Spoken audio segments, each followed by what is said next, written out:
There is a kind of energy that does not need to raise its voice. It does not need to throw fists, argue endlessly, or perform in the theater of dominance that so many insecure people stage for the world. No, this energy is far older, deeper, and more primal.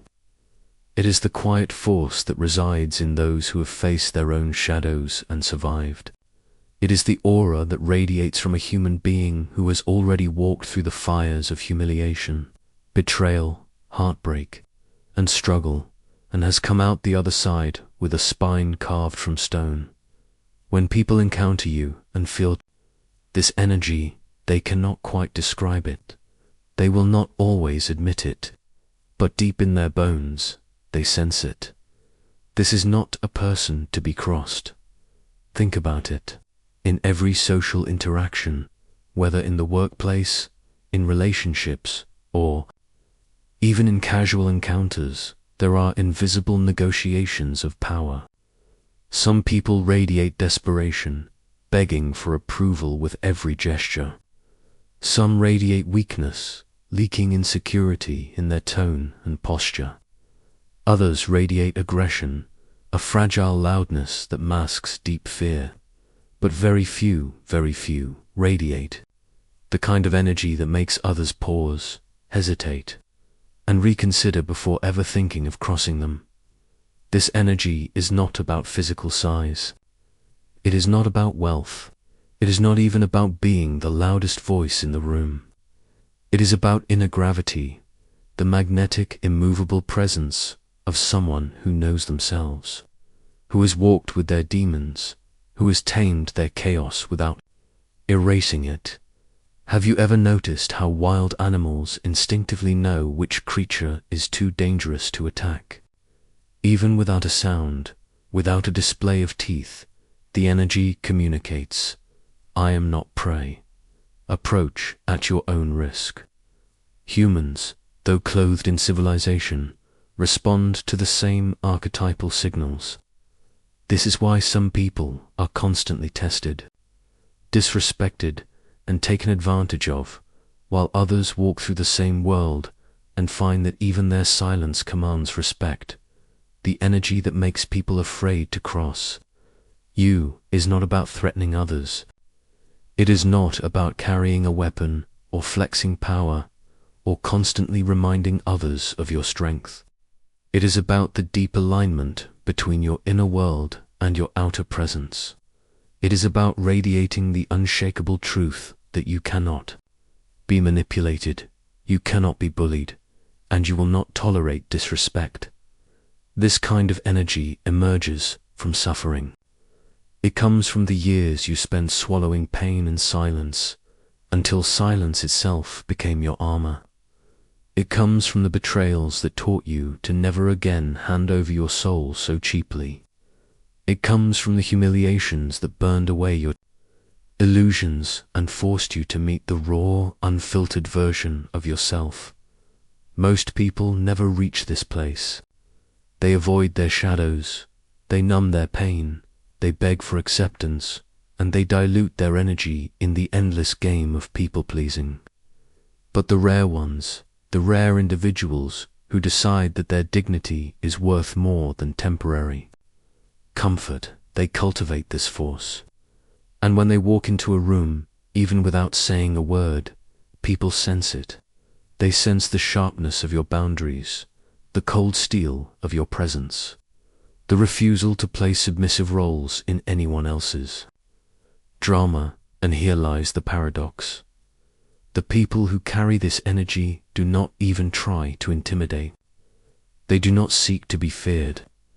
They seek only truth, respect, and authenticity, but precisely because they are unwilling to tolerate games. Their very existence intimidates those who thrive on manipulation and exploitation. The liar is afraid of the one who cannot be deceived. The bully is afraid of the one who will not submit. The manipulator is afraid of the one who sees through the performance. This is why some people may dislike you without reason. This is why you might notice that certain individuals keep their distance. that some friends secretly envy you, that some colleagues avoid testing you. They cannot explain it rationally, but something about your energy tells them that you are not to be played with. And it is not arrogance. It is not pride. It is the raw, primal, undeniable reality that your soul has teeth, and your silence is sharper than the words of most. This energy is a kind of sacred shield. It is not always easy to carry, because it can make others project their fears onto you. Some will call you cold, intense, or unapproachable. But remember, what they are really saying is, I cannot manipulate you the way I manipulate others. I cannot cross you without consequences. And that, my friend, is the most powerful position a human being can occupy. You do not need to announce this energy. You do not need to perform it. You simply embody it.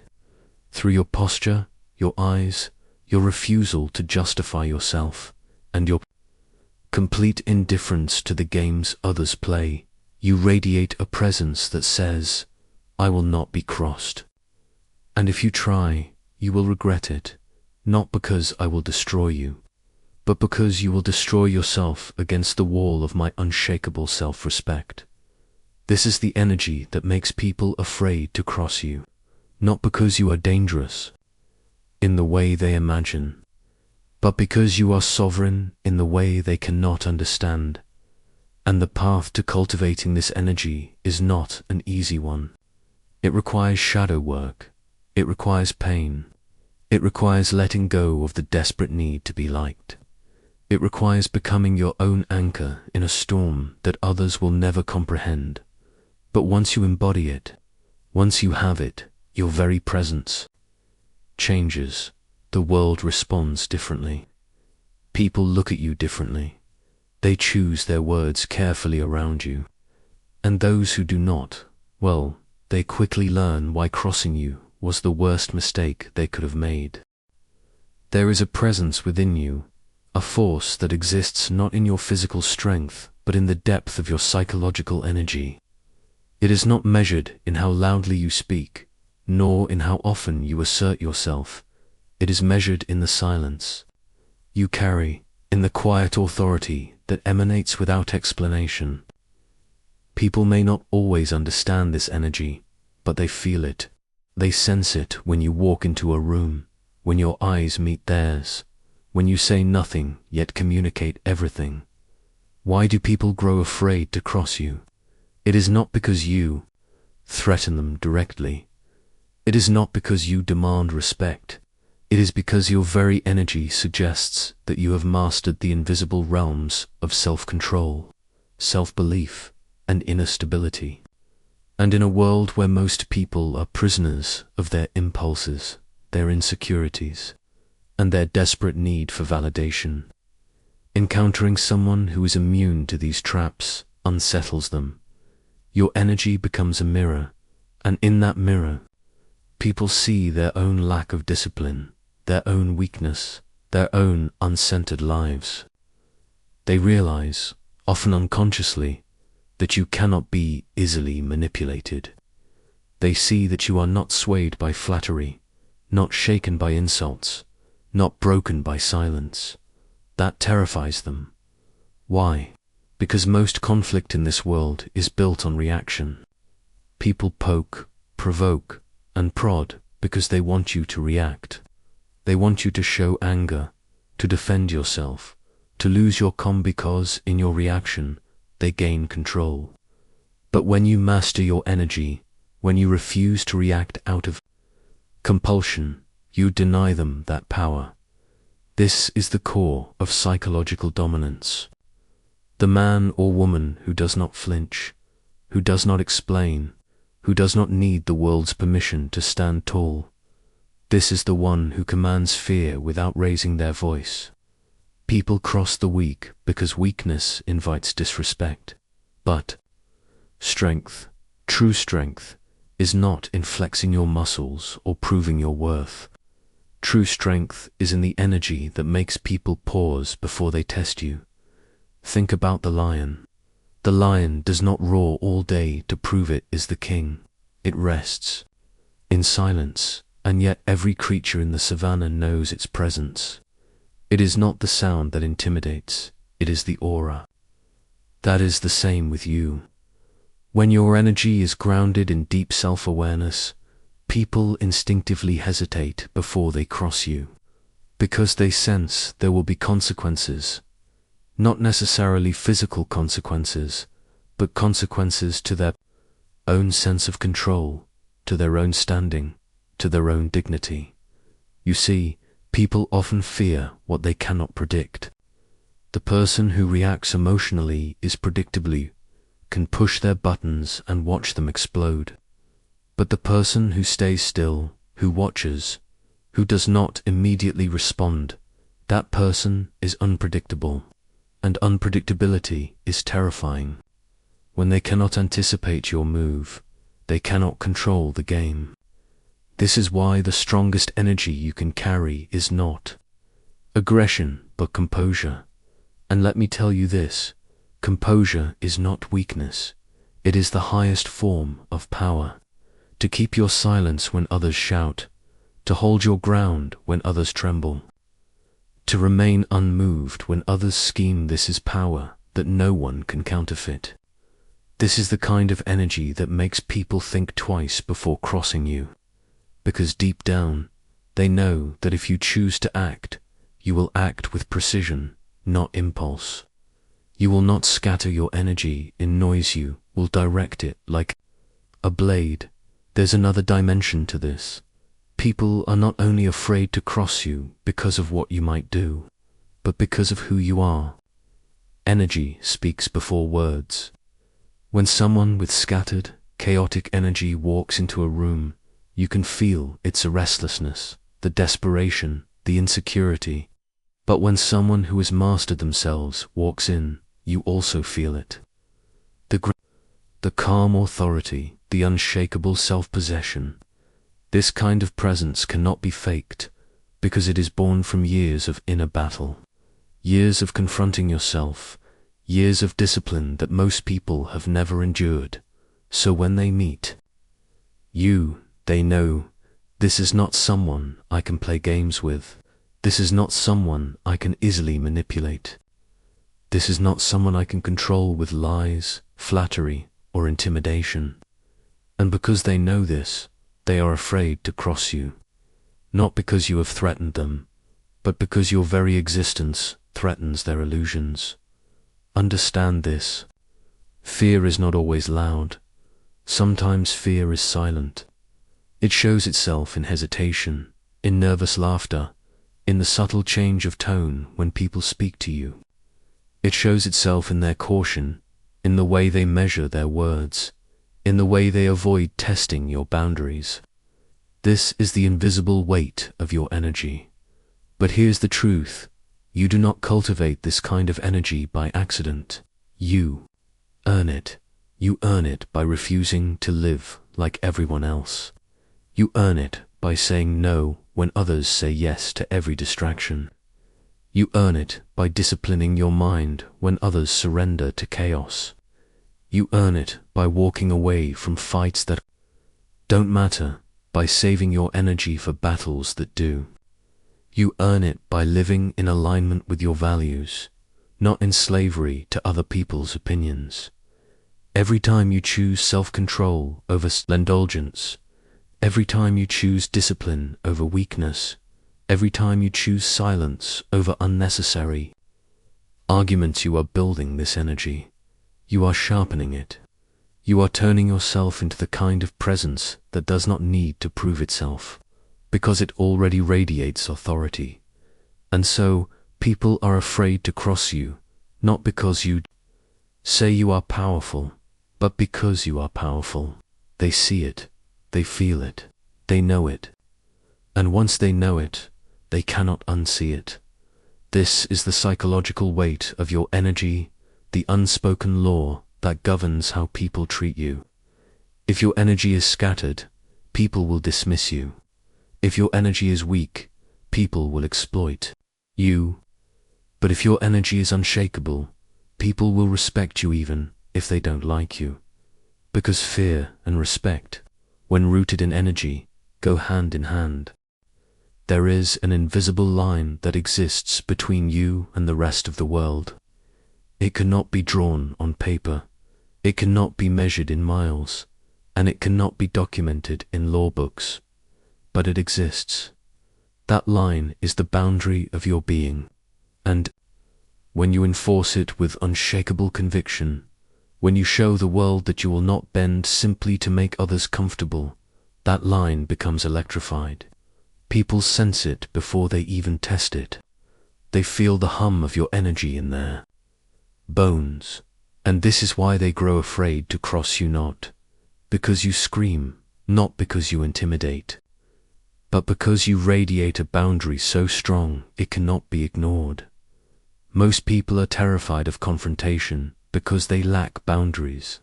They avoid conflict at all costs, which is why they are walked over again and again. Their energy is porous. It leaks. They think being agreeable will buy them safety, but all it buys them is disrespect.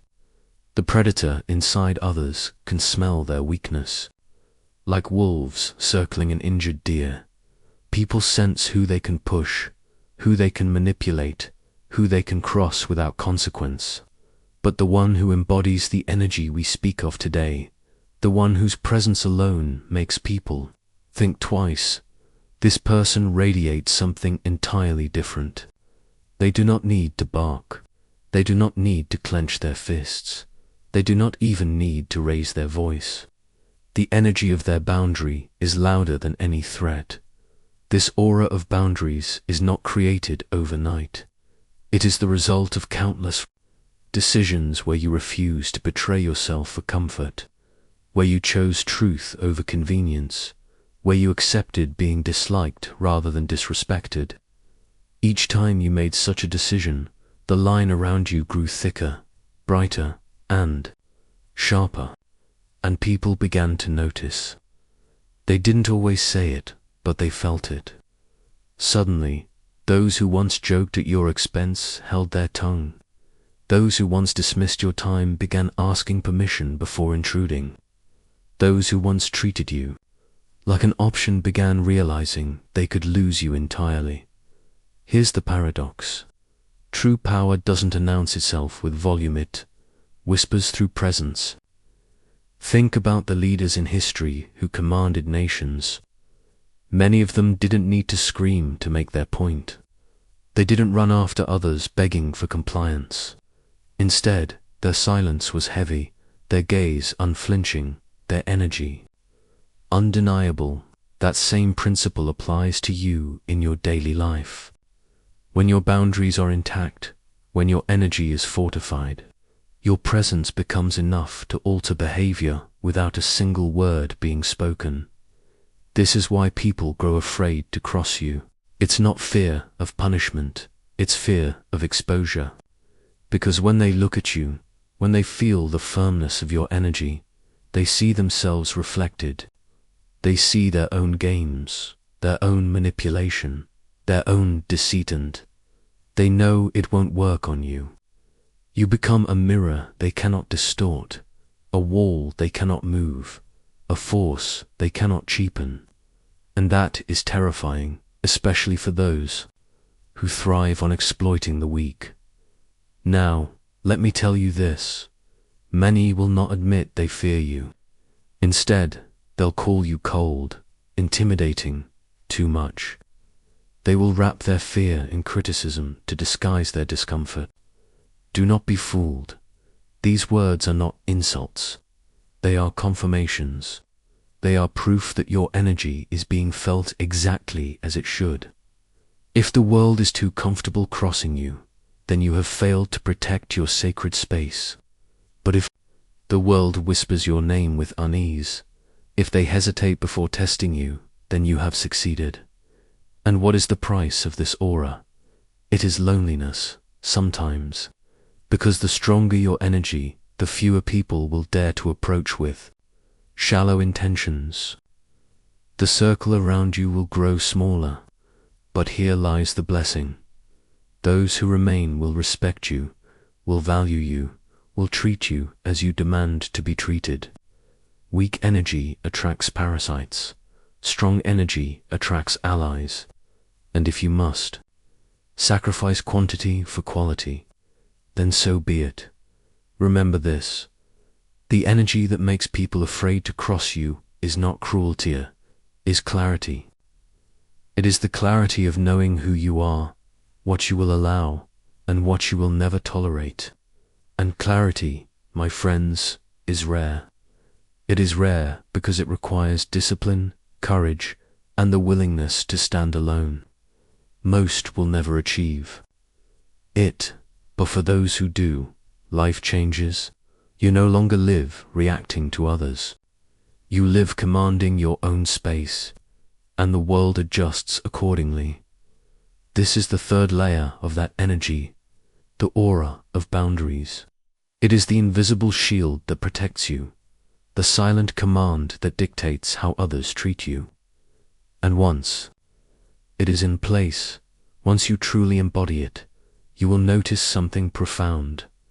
You no longer need to fight for respect. Your very presence ensures it. There is something ancient about the way human beings recognize boundaries without needing them to be written, spoken, or enforced by law. Deep within the unconscious, there exists an archetype of territory, of sacred space, of psychic borders that no one dares to transgress. You can see it in the animal kingdom. Wolves mark their ground. Lions defend their pride. Even birds know which branch is theirs to sit upon. But with humans, this boundary does not only exist in physical form, it exists in energetic form. There are those who radiate an energy so commanding, so undeniable, that they draw invisible lines around themselves. And others instinctively know, I cannot cross this person without consequence. This energy is not cultivated through intimidation alone, nor is it born of aggression or hostility. Instead, it emerges from the fusion of self-respect, clarity of identity, and the inner alignment of thought, emotion, and action. People fear crossing someone not because that person shouts the loudest or wields the sharpest weapon, but because their presence itself is the weapon. It's the vibration of authenticity combined with an unshakable core that sends a signal. I am not to be played with. And here is the paradox. Those who carry this boundary energy often do not need to enforce it outwardly. They don't go around declaring rules, demanding respect, or threatening others. Instead, their very silence speaks louder than words. Their stillness radiates an unmovable truth. They cannot be manipulated, used, or diminished. This is the kind of energy that creates psychic fences, lines, drawn not on the ground but in the mind of every person who encounters them. Think of how rare this is in today's world. Most people are desperate for approval. They bend themselves into shapes to be liked, to avoid confrontation, to seem agreeable. Their energy is porous, their borders weak, and because of this, they invite transgression. People cross them not out of cruelty, but because there is no wall, no fire, no signal that says, this is mine, this is me, and you will not violate it. Yet those who cultivate the archetype of boundaries need not even raise their voice. Their no exists before the word leaves their lips. Their refusal is communicated in the way they hold eye contact, in the way they carry silence, in the steadiness of their breath. This is why others grow uneasy around such individuals. They sense a confrontation with themselves. The energy of firm boundaries acts like a mirror. It reflects the other person's lack of integrity, their hidden intentions, their covert manipulations, and in that reflection they feel exposed. What terrifies them is not the thought of being punished externally, but of being revealed internally. To cross such a person is not just to risk conflict, it is to risk having your lies, your weaknesses, and your shadows illuminated in their presence. Now, let us go deeper. The archetype of boundaries is connected to what Jung called the shadow. When someone embodies strong energy, they integrate their own shadow, meaning they are not naive about darkness. They know betrayal, manipulation, and cruelty exist. Because they have confronted those aspects within themselves. They are not blindly optimistic, nor do they expect the world to always play fair. This awareness grants them a heightened perception. Others fear crossing them because they intuitively sense, this person sees through me. They know what I hide. They cannot be fooled. That's why weak people, manipulators, or those with hidden agendas will often avoid such energy altogether. They may mock it from afar, but face to face, they retreat. They cannot handle the confrontation of being truly seen. Crossing someone with this energy feels like walking into a courtroom where every secret is already on trial. It is not fear of punishment that restrains them. It is fear of being exposed. But there's more. This archetype does not only repel those who mean harm, it also commands respect from the neutral and loyalty from the aligned. Think of the leaders throughout history who carried such energy. They didn't need to explain why their word mattered. Their energy itself declared it. People followed not because they were forced, but because they felt anchored in the presence of someone immovable. It is the archetype of the king, the warrior, the sage, but modernized for today's world. The one who says, through energy alone, I know who I am, and therefore you cannot tell me who to be. And so, when you embody this kind of energy, you stop living as prey. You stop fearing whether people will respect you, honor you, or stay loyal to you, because your energy already creates the boundary. People select. Those who align with truth will be drawn in. Those who dwell in manipulation will stay away. Those who test your boundaries will quickly realize they are unbreakable. You become, in essence, untouchable. This is why others fear to cross you, not because you threaten, but because you radiate certainty. Not because you shout, but because your silence carries thunder. Not because you fight every battle, but because your very energy tells the world, I do not need to fight to be victorious. My existence is already my fortress. Power is intoxicating. The energy that makes people afraid to cross you can, if left unchecked, transform into tyranny. History is littered with examples of men and women who, upon realizing their influence, abandoned responsibility and drowned in the chaos of their own unchecked dominance. To truly master this energy, you must not only wield it, but temper it with responsibility. Without balance, the very force that shields you will also isolate you. To understand this, we must step into the paradox of power. The stronger you become, the lonelier your path. People fear to cross you, yes, but they may also fear to approach. You, respect, if untethered from compassion, curdles into terror. And while fear can secure obedience, it cannot secure loyalty. True influence, the kind that weaves itself into the fabric of generations, is born when strength is married to responsibility. Think of fire. Left uncontrolled, it razes forests, consumes homes, and leaves ash in its wake. Yet, when disciplined, fire provides warmth, cooks food, and forges steel. Your energy is no different. The aura that makes people hesitate to betray you is the same aura that can suffocate them if it becomes oppressive. Discipline, therefore, is not just external, it is the mastery of your own inner flame. Carl Jung spoke often of the shadow, the hidden, darker parts of ourselves that we deny or repress. If your power emerges solely from shadow, it will eventually devour you. The tyrant is consumed by his own shadow, believing his dominance protects him when, in reality, it imprisons him. To wield power responsibly means integrating the shadow, acknowledging your capacity for destruction, while choosing creation. This is the true maturity of dominance, knowing you can destroy but choosing not to, unless absolutely necessary. Let us return to relationships, for they are the proving ground of all power. Imagine a man whose presence silences a room, whose energy makes betrayal unthinkable. If he uses this energy to suppress his partner, he creates fear, not love.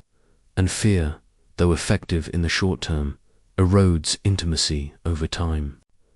On the other hand, if he uses his presence to provide stability, his partner feels secure, safe, and empowered to flourish within his sphere. The same energy, the difference lies in responsibility. Responsibility, however, is not about weakness.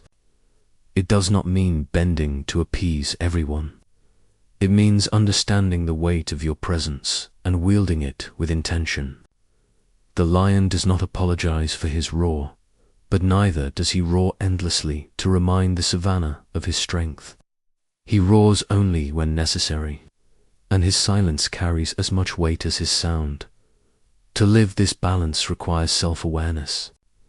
You must constantly monitor the subtle shifts within yourself. When does your dominance protect, and when does it intimidate unnecessarily? When does your silence empower, and when does it isolate? This is not about doubting your strength, it is about refining it. Like a blade that is sharpened too often becomes fragile, unchecked energy can fracture under its own intensity. But, tempered, steel-tested, measured and balanced endures.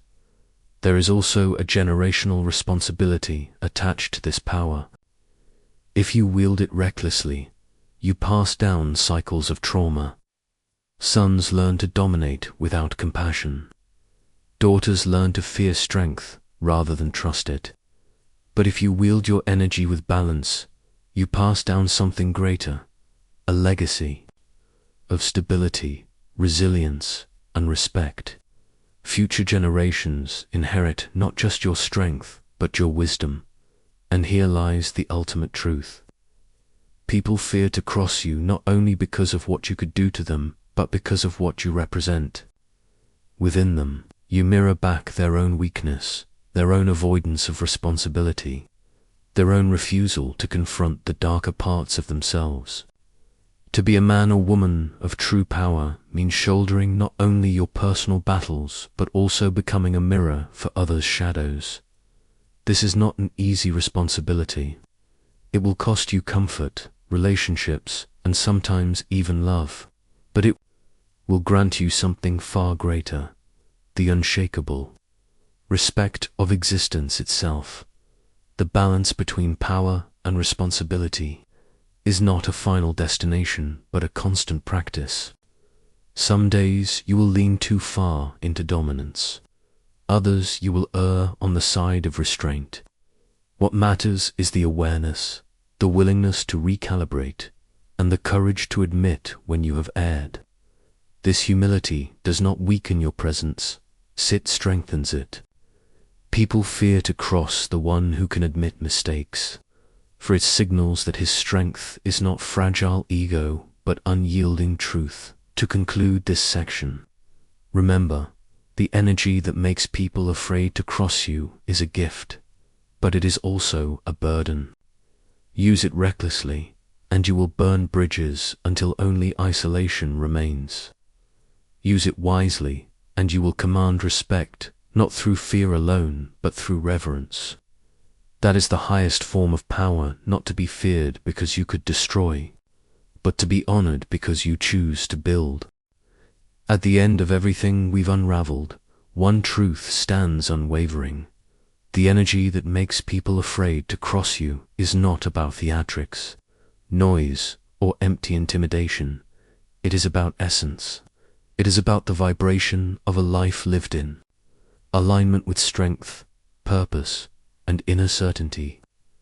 The quiet confidence that radiates from someone who knows who they are, what they stand for, and what they will not allow. That is what reshapes the atmosphere in a room. That is what alters the behaviors of others without you ever needing to raise your voice. When people hesitate before speaking to you, when they measure their words, when they respect your presence even in silence, that is not arrogance, that is not ego. That is the invisible shield of self-mastery.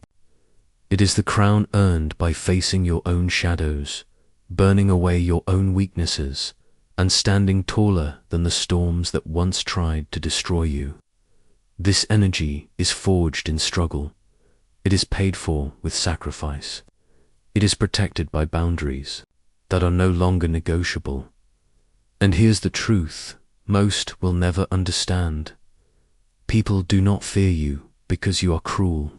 They fear crossing you because you no longer tolerate betrayal, disrespect, or manipulation.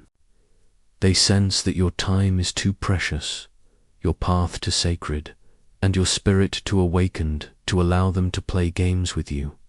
That is why they tread carefully. That is why they pause before stepping too close. It is not about fear of what you will do to them. It is about fear of losing access to the rare energy that you embody. Your energy is not for everyone. It was never meant to be. It is for those who rise to meet you in truth, in loyalty, in respect. And for those who dare to test it, they quickly learn. You cannot be crossed because you no longer fight small battles.